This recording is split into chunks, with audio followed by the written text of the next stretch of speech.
개인정보의 유출의 한 80% 정도가 해킹에 의해서 일어납니다. 사이버 침해 대응을 위한 빅데이터 센터도 만들었는데 네. AI가 분석하고 대응할 수 있도록 시스템을 갖춰 나가고 있고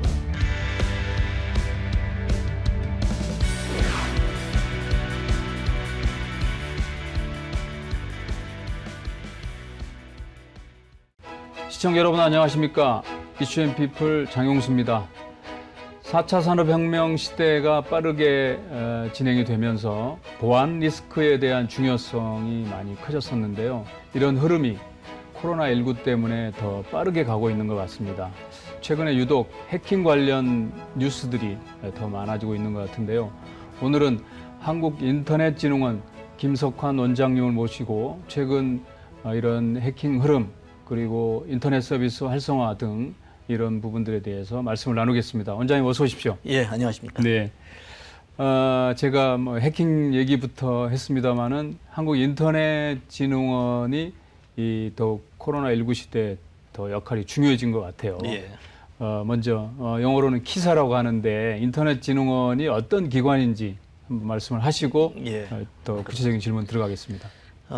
쉽게 말씀드려서 이제 4차 산업혁명 사회라는 말을 이제 우리가 흔히 쓰고 있지 않습니까? 네. 그 4차 산업혁명 사회를 사람의 몸에 비유를 하면은 이 핏줄이 있는데 그게 이제 인터넷이 될 겁니다. 그래서 저희가 그 인터넷망을 이제 관리를 하는 기관이고요. 네.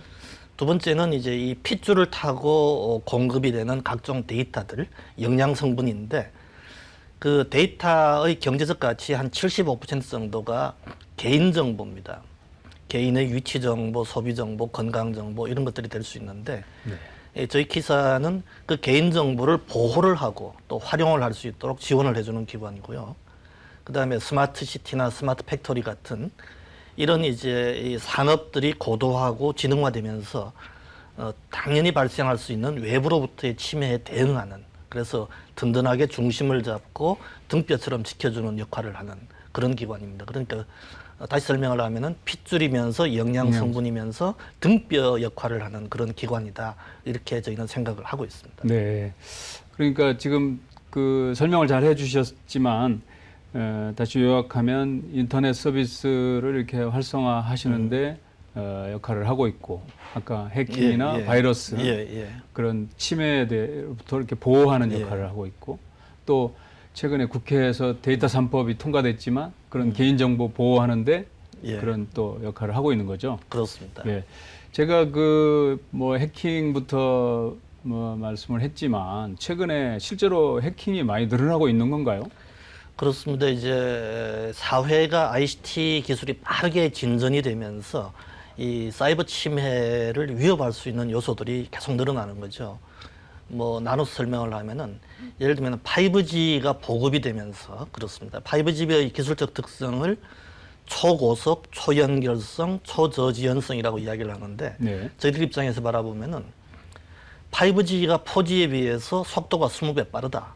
이런 것은 해킹 속도도 20배 빨라진다는 거죠. 그 다음에 초연결은 해킹을 당하는 즉시 대응하지 않으면 그 피해가 순간적으로 확산될 수도 있다. 그런 의미가 되는 거고요. 두 번째는 이제 스마트 공장이나 이런 것들이 나오면서 많은 그 영역들이 외부와 연계가 됩니다. IoT 센서를 통해서 외부와 연결이 되고 인터넷을 통해서 네트워크 효과를 기대를 하면서 그만큼 해커들이 들어갈 수 있는 공간들이 많아집니다. 그러다 보니까 예전에는 해커들의 대상이었던 발전소, 공장 이런 데까지 그 타겟이 되는 거죠. 실제로 19년 같은 경우에 베네수엘라에서 발전소가 이제 셧다운되기도 했고 또 노르웨이에서는 세계 최대의 알루미늄 공장이 해커들로 인해서 피해를 입기도 했습니다. 세 번째는 이제 코로나 때문인데요. 코로나 이후에 이제 원격 교육이라든지 또 이제 화상회의라든지 이런 것들이 많아지면서 그만큼 인터넷에 연결하는 그러니까 해커들이 들어갈 수 있는 접점들이 많이 늘어난 거죠.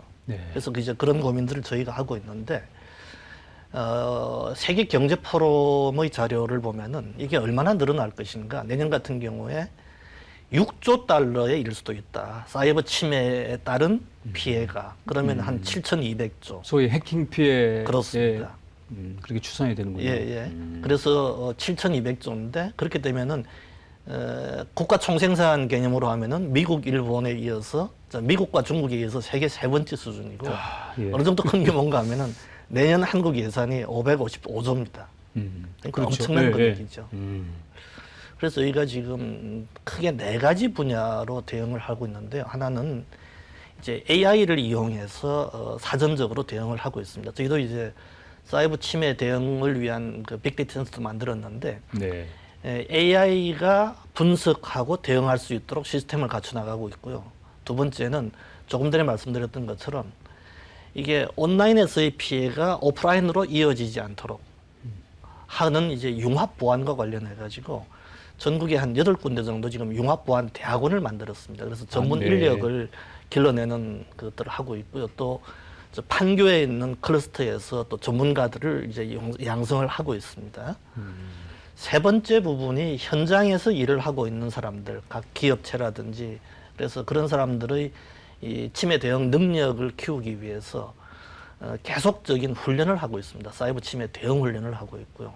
마지막으로는 이제 지역 단위에서도 이런 일들이 일어나지 않도록 대한민국의 사이버 침해 피해의 98%가 중소기업에서 발생하고 있는데 중소기업의 80%가 지역에 있습니다. 그래서 해커들이 지역에 있는 대응이 미비한 이런 중소기업들을 통해서 중소기업을 경로로 쓰거나 숙주로 이용해서 있다가 이제 대기업이나 혹은 지역의 이제 특화 산업들 그리고 공공부문으로 침투를 하고 있기 때문에 저희가 이제 K-사이버 시큐리티라는 개념을 이용해서 촘촘하게 전국의 안전망을 좀 구축을 해보자 이런 생각을 하고 있습니다. 이게 코로나하고 비슷한 게 어느 한 구역만 어떤 한 지역만 한 분야만 잘 방역을 한다고 해서 다른 곳으로 번져나가는 피해를 예방할 수 없는 것이라서 대한민국 전체를 한꺼번에 보면서 이제 이 사이버 방역을 해야 된다라는 그런 생각을 갖고 준비를 하고 있습니다. 네, 이런 대책을 지금 마련하고 실천하고 계신 것이 그만큼 이런 최근 흐름이 뭐 AI를 이용한 침해라든가 사이버 침해라든가 이런 현상들이 나타나기 때문에 거기에 병행해서 대응하거나 선제적으로 대응하고 뭐 그런 거죠. 예, 기술의 발달이 굉장히 빠르게 가고 있기 때문에 네. 저희도 그냥 힘껏 달리지 않으면 안 된다는 생각을 하고 있는 거죠. 네. 그 K 사이버 시큐리티 관련해서 최근에 그 앞으로 예정된 행사가 있던데 네. 그 K 사이버 시큐리티 챌린지 예. 이게 어떤 취지로 그런 행사를 개최하고 어떤 내용인지 간략하게 설명을 하시죠. 몇 년 전부터 미국에는 이제 이런 게 있었어요. 그 핵 펜타곤에서 그러니까 미국 국방성을 해킹을 해봐라 하는 그 대회가 있었습니다.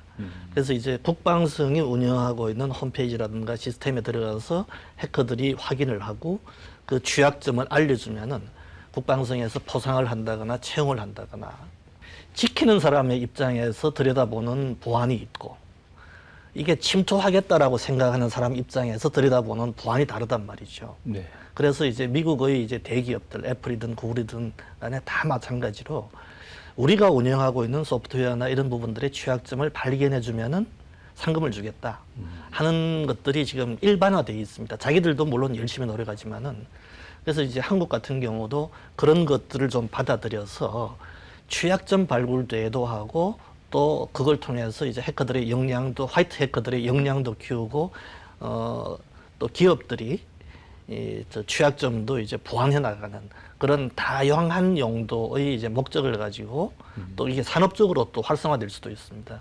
그런 대회를 하고 있습니다. 그런 취지에서 예.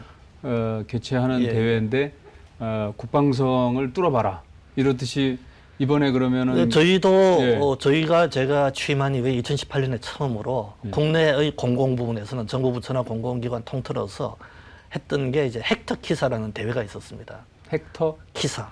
키사를 해킹해봐라. 아, 그게 그래서 이제 이 대회가 있었는데 이것들이 좀 이제 확장이 되는 거죠. 저희뿐만이 아니라 좀 더 다양한 기관들이 이제 대상 기관으로 참가를 하고 그러면서 이제 참여하는 화이트 해커들의 숫자도 늘어나고. 그러니까 저도 이번에 기사를 보다 보니까 자율주행차 해킹 예, 트랙이 신설이 됐다고 그러던데 그렇습니다. 그런 일환이군요, 예, 이것도. 예. 제가 지금 뭐 해킹 여쭤보고 그리고 지금 인터넷 서비스 활성화 부문 여쭤봤는데 이제 개인정보 부문도 키사의 중요한 뭐 영역이지 않습니까? 그렇습니다. 데이터에 대한 그러니까 빅데이터를 어떻게 활용하느냐가 이제 우리나라가 앞으로 더 강국으로 갈 수 있느냐의 이제 잣대다 뭐 이런 얘기 하지만 또 그만큼 개인정보가 침해받고 악용될 뭐 소지도 있기 때문에 이 부분에 대해서도 키사의 역할이 중요한 것 같아요. 경영 쪽에서 가장 유명한 컨설팅 기관이 이제 맥켄지지 않습니까? 네. 그래서 이제 IT 분야 쪽에서는 이제 가트너라고 하는 그 맥켄지급의 이제 이런 그 컨설팅 기관이 있는데요. 이쪽에서 한 유명한 이야기가 있습니다. 이제는 냉장고는 공짜로 주어도 되는 시대가 되었다. 냉장고는 공짜로 주고 대신에 거기서 나오는 데이터를 판매하는 게 돈을 한 5배는 더 벌 수 있을 것이다. 그만큼 이제 데이터의 중요성을 강조하는 말인데요. 네. 지금 이제 세계 주식 시가로 따져서 10대 기업 가운데 7곳이 데이터 기업입니다. 플랫폼 기업이라는 것은 이 플랫폼 자체가 데이터를 모으는 곳이기 때문에 플랫폼 기업이라는 것은 데이터 기업의 사실은 다른 말이기도 하거든요. 플랫폼 기업이라기보다는 사실상 데이터 기업이다. 그렇습니다. 이 동전의 앞뒷면처럼 다른 네. 표현을 쓰는 정도에 불과한 거니까. 그래서 데이터가 뭐 21세기 석유라고 하는데 사실은 석유보다 낫습니다. 네. 석유는 한 번 쓰면 끝이지만은 데이터는 모을수록 가치가 높아지고 여러 번 활용할 수도 있고 그리고 사라지지가 않는 거니까. 그 데이터의 75%가 이제 경제적 가치가 개인 정보에서 나옵니다. 개인과 관련된 정보들이 위치 정보도 있고 소비 정보도 있고 건강 정보도 있고 뭐 다양한 정보들이 있는데 그런 것들이 이제 데이터를 결합을 해가지고 새로운 비즈니스 모델을 만들 때 비로소 이제 가치가 있는 거죠. 네. 근데 이제 문제는 저희가 이제 그 키사는 그 개인 정보를 보호하는 기관이고요. 동시에 개인 정보가 보호가 돼야만 이거를 안전하게 또 활용을 할 수 있다는 거죠. 그래서 저희가 활용을 위한 이제 가이드라인을 만들기도 하고 개인정보보호위원회와 함께 데이터 결합 관리 시스템을 이제 9월 말까지 지금 구축을 하고 있습니다. 예. 그래서 거기를 통해서 이제 개인 정보들을 결합해서 활용할 수 있는 길도 만들어야 되고 또 하나는 이제 개인정보 유노출에 대해서 이제 걱정하시는 분들이 많은데요. 개인정보의 유출의 한 80% 정도가 해킹에 의해서 일어납니다.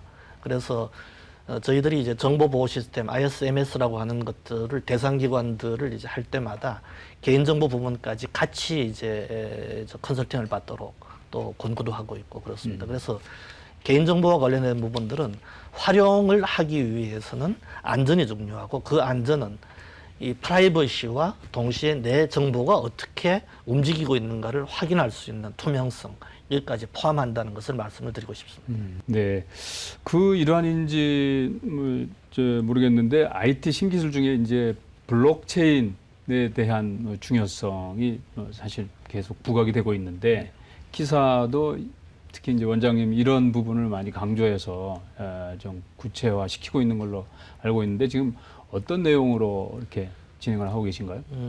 이제 그 돈뎁 스콧이라는 미래학자가 쓴 책 가운데 이제 블록체인 혁명이라는 책이 있었는데요. 네. 거기서 좀 과장 섞인 표현입니다만 이런 표현을 썼습니다. 19세기가 자동차의 시대였다면 20세기는 인터넷, 그리고 21세기는 블록체인의 시대가 될 것이다.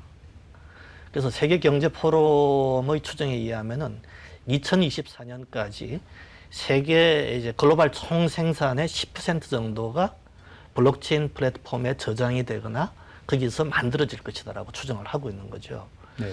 사실 아직 블록체인이라 그러면은 대부분의 사람들한테는 실감이 안 나는데 블록체인을 알기 쉽게 설명을 하면은 이게 이제 집단 다중에 의한 신뢰, 투명성을 확보를 하고 또 신뢰성을 확보를 하는 기술입니다. 크게 두 가지만 예를 들면은 중고차 시장 같은 경우를 예를 들 수가 있는데 중고차 시장에서 사람들이 중고차를 구매할 때 가장 어려움을 겪는 점은 여기 나와 있는 중고차의 설명을 믿을 수 있는가 하는 점이죠. 네, 신뢰하기 쉽지 않죠. 예, 네. 몇 번 수리를 한 건지, 그 다음에 겉만 발장한 건지.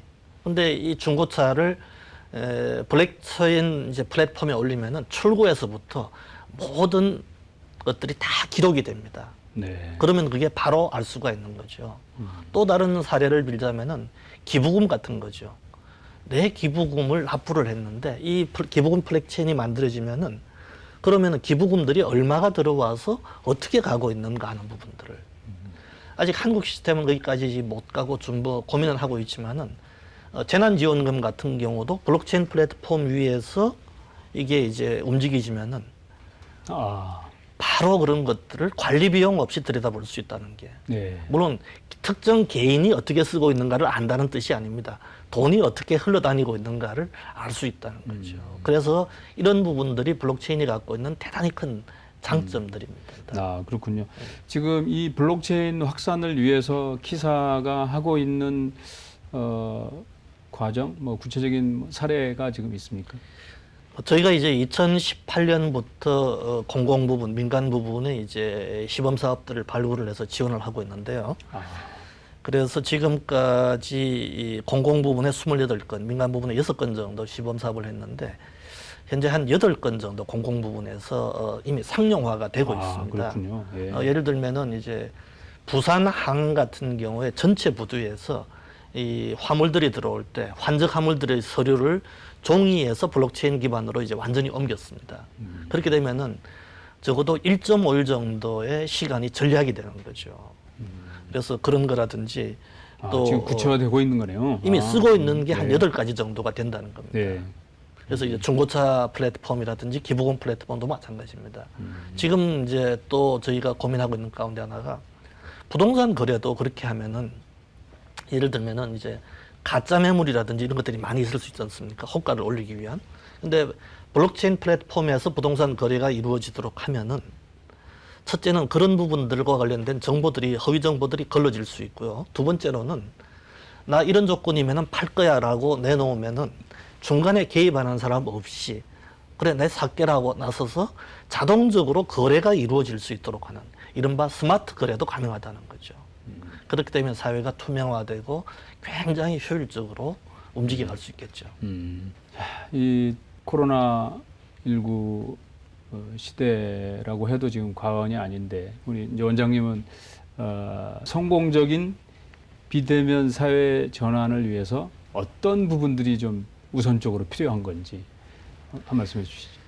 비대면 사회에서 우리가 하고 있는 일들의 프로세스를 밸류체인 단계로 나눠보면은 일단 접속을 하게 됩니다.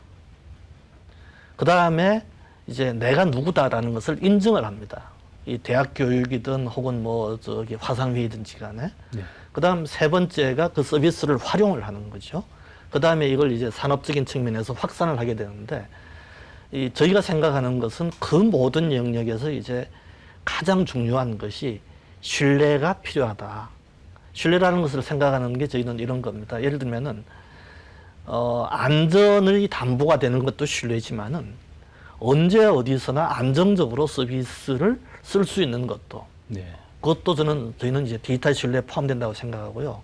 내 프라이버시가 지켜지는지 또 내 데이터가 어떻게 되고 있는지를 확인할 수 있는 투명성도 신뢰의 영역이다. 그래서 단순히 이제 사이버 시큐리티라는 개념보다는 한 단계 위의 디지털 트러스트를 구축하는 쪽으로 이제 한국이 가야 된다.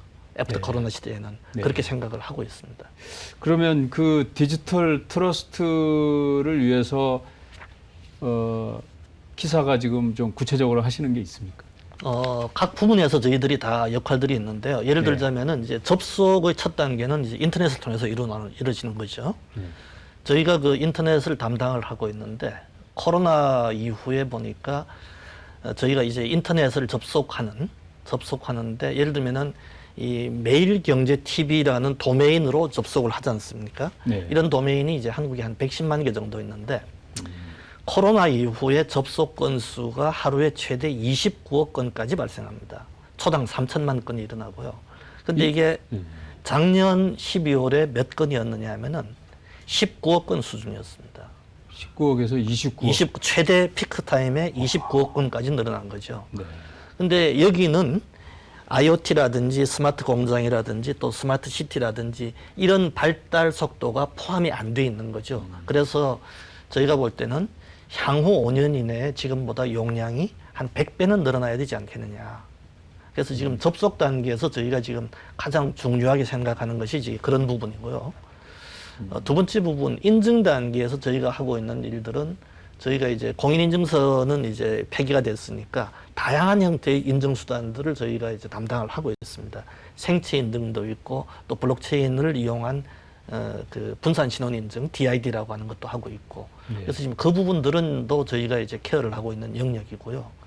활용 부분에 있어서 저희의 역할은 이제 침해로부터의 대응 이 부분이 가장 중요한 역할들이 될 것이고요. 그래서 저희들이 확산도 마찬가지고 각 영역에서 저희들이 다 관계가 되어 있기 때문에 관계부처하고 함께 해가지고 4차 산업혁명 안전한 대한민국이 될 수 있도록 지금 같이 노력을 하고 있습니다.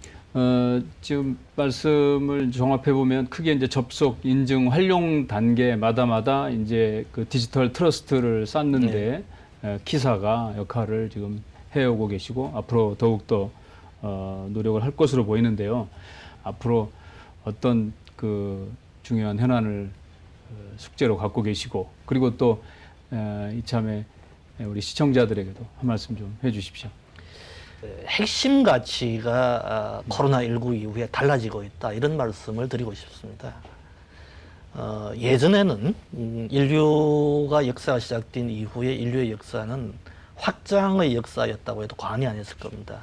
땅을 넓히고 인구를 늘리고 자원을 확보하고 이제 제국주의가 전형적이었는데 그 다음 단계에서의 핵심적 가치는 이제 연결이었습니다. 전화하고 인터넷이 등장하면서 이 많은 사람들이 연결이 돼야만 가치가 높아졌는데 지금 새로운 세상에서의 그러면은 핵심 가치는 무엇이 될 것인가?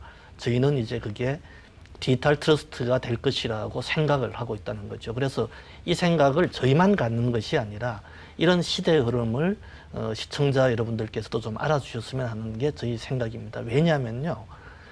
사람과 사람과의 관계에 있어서의 신뢰, 또 조직 목표에 대한 조직원들의 신뢰, 기업에 대한 직원들의 신뢰 이런 이야기들은 많이 있었습니다. 근데 이 언택트 세상에서의 신뢰라는 것은 또 다른 개념의 신뢰라는 거죠. 그래서 이 신뢰가 핵심 가치가 되어가고 있고 신뢰가 없으면은 4차 산업혁명은 악몽이 될 수도 있다. 이런 부분들을 말씀을 드리고 싶습니다. 네, 지금 계속 강조하고 계시는 그런 디지털 신뢰 이런 부분들은 기사만 떠든다고 될 일이 아니고 이런 우리 기업이나 개인들도 같이 노력을 해야만 성과가 나타날 거라는 생각이 듭니다. 예. 네, 오늘 이렇게 나와주셔서 감사드립니다. 네, 감사합니다. 네. 네, 지금까지 한국인터넷진흥원 키사 김석환 원장님과 말씀 나눴습니다. 다음 주에도 화제 경제 리더와 함께하겠습니다. 감사합니다.